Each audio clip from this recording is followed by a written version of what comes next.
पहली बार जैसे ही आसबिन की नजर रबीना पर पड़ती है वह उसे दिल से पसंद करने लगता है। रबीना स्कूल की सबसे खूबसूरत लड़की थी और आसबिन अपने दोस्त से साफ साफ कह देता है, मुझे रबीना बहुत पसंद है। एक दिन स्कूल से घर लौटने के बाद उसकी माँ उसे बाजार जाने को कहती है, लेकिन आसबिन टाल देता है। तभी माँ कहती है कि रबीना के घर भी जाना है। ये सुनते ही आसबिन के चेहरे पर मुस्कान आ जाती है और वह तुरंत तैयार हो जाता है। माँ एक बैग में कुछ सामान देकर कहती है, ये रबीना के घर दे आना। रबीना के घर पहुंचते ही दरवाजा खुद रबीना खोलती है और मुस्कुराकर उसे अंदर बुलाती है। बैठते बैठते रबीना अपने आधे खाए हुए चिप्स का एक टुकड़ा आसबिन को देती है और आसबिन तो जैसे लॉटरी जीत गया हो बिना सोचे तुरंत खा लेता है। जाने से पहले रबीना कहती है, मुझे नाम से बुलाया करो। दरअसल रबीना उम्र में उससे बड़ी थी, इसलिए आसबिन उसे हमेशा दीदी कहकर बुलाता था। धीरे धीरे दोनों के बीच गहरी दोस्ती हो जाती है। दोनों एक दूसरे को दिल से पसंद करने लगे थे, लेकिन कोई भी अपने दिल की बात कहने की हिम्मत नहीं करता था। फिर एक शाम रबीना फोन करके आसबिन को कहती है, रात 9 बजे हमारे घर की छत पर आना। आसबिन तय वक्त पर पहुंच जाता है। वहाँ रबीना उसके सामने अपने दिल की बात रख देती है और उसे प्रपोज कर देती है। दोनों एक दूसरे को किस करते हैं और उस पल से उनकी लव स्टोरी सच में शुरू हो जाती है, जैसे पूरी दुनिया उनके लिए थम गई हो।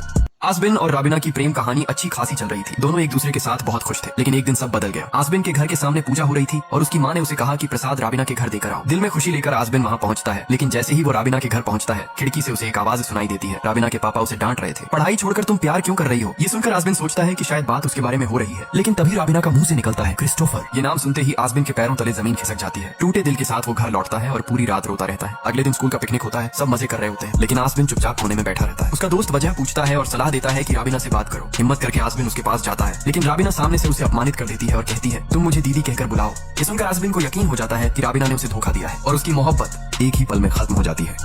रबीना ने जब आसबिन को सबके सामने अपमानित करके उसकी जिंदगी से निकाल दिया, तब वो अंदर से पूरी तरह टूट चुका था। प्यार पर उसका भरोसा ही उठ चुका था। सालों बाद एक दिन आसबिन अपनी सहेली की शादी में जाता है और वहाँ उसकी नजर एक लड़की पर पड़ती है, मीरा। वो उसे देखकर हाथ हिला रही थी। दरअसल मीरा आसबिन को पहले से जानती थी। शादी के बाद मीरा इशारे से उसे बुलाती है कि वो उससे मिले। दोनों मिलते हैं और उनकी दोस्ती गहरी होती जाती है। मीरा आसबिन का ख्याल रखती है, उसके साथ हंसती खेलती है, तस्वीरें खिंचवाती है और धीरे धीरे उस पर दिल हार बैठती है। एक दिन दोनों नदी किनारे बैठे होते हैं, तभी मीरा आसबिन को प्रपोज कर देती है और फिर उसे किस कर देती है। उस पल आसबिन के जहन में रबीना का धोखा फिर से ताजा हो जाता है, लेकिन थोड़ी देर सोचने के बाद वो हाँ कर देता है, क्योंकि सच यही है, जिंदगी में हर कोई सही इंसान का इंतजार करता है और आसबिन के लिए वो इंसान थी मीरा।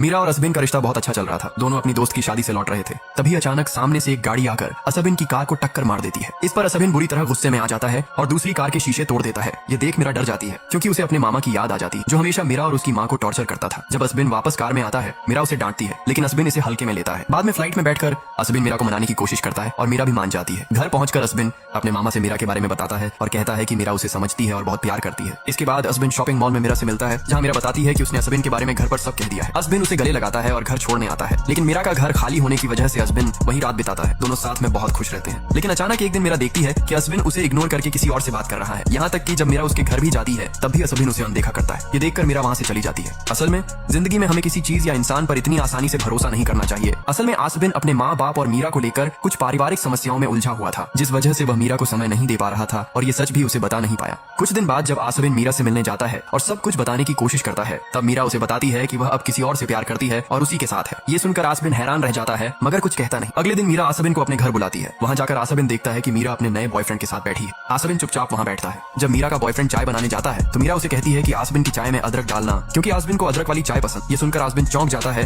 कि मीरा आज भी उसकी पसंद याद रखती है, लेकिन आसबिन कुछ कहे बिना वहाँ से चला जाता है। वह एक उम्मीद लेकर आया था कि शायद मीरा अब भी उसका इंतजार कर रही होगी, मगर मीरा को किसी और के साथ खुश देखकर उसका दिल भर जाता है, क्योंकि असली मोहब्बत पाने से नहीं बल्कि अपने प्यार को खुश देखने में सबसे ज्यादा सुकून मिलता है। आसबिन जब मीरा के घर से निकल रहा था, तभी मीरा का बॉयफ्रेंड उसे रोककर कहता है कि आज रात मीरा का बर्थडे है, तुझे पार्टी में आना होगा। पार्टी में आसबिन मीरा के लिए एक चश्मा लेकर आता है जो मीरा को बहुत पसंद आता है, लेकिन मीरा का बॉयफ्रेंड उसी चश्मे का मजाक उड़ाता है। ये देखकर आसबिन बहुत आहत होता है और पार्टी से चला जाता है। अगले दिन आसबिन मीरा को एक रेस्टोरेंट में बुलाता है और कहता है कि उसने उसके साथ बहुत बुरा व्यवहार किया था, इसलिए वह शर्मिंदा है और मीरा से माफी मांगता है, लेकिन मीरा कुछ कहे बिना वहाँ से चली जाती है। घर पहुंचकर मीरा जब टेबल का ड्रॉअर खोलती है, तो उसे पता चलता है कि उसका बॉयफ्रेंड पहले से शादीशुदा है। ये देखकर मीरा समझ जाती है कि उसका बॉयफ्रेंड उसे धोखा दे रहा है। जब वह उससे सवाल करती है तो बॉयफ्रेंड चुप हो जाता है। दुखी होकर मीरा छत पर जाकर फूट फूट कर रोने लगती है। अगली सुबह मीरा अपनी सहेली के साथ आसबिन से मिलने जाती है, लेकिन आसबिन शूटिंग कर रहा होता है। वह देखता है कि जिस रास्ते से मीरा आ रही है वहाँ बम रखा हुआ है। आसबिन जोर से उसे रोकने के लिए कहता है, लेकिन मीरा नहीं रुकती। तब आसबिन उसकी तरफ दौड़ पड़ता है। दोनों जैसे ही बम के पास पहुंचते हैं, तभी धमाका हो जाता है। चारों तरफ धुआं छा जाता है। कुछ देर बाद धुएं से निकलते हुए मीरा आसबिन को अपनी गोद में उठाए बाहर आती है और फिर वह आसबिन को किस करती है। असल में प्यार और सब्र इंसान को हमेशा कामयाबी की तरफ ले जाते हैं।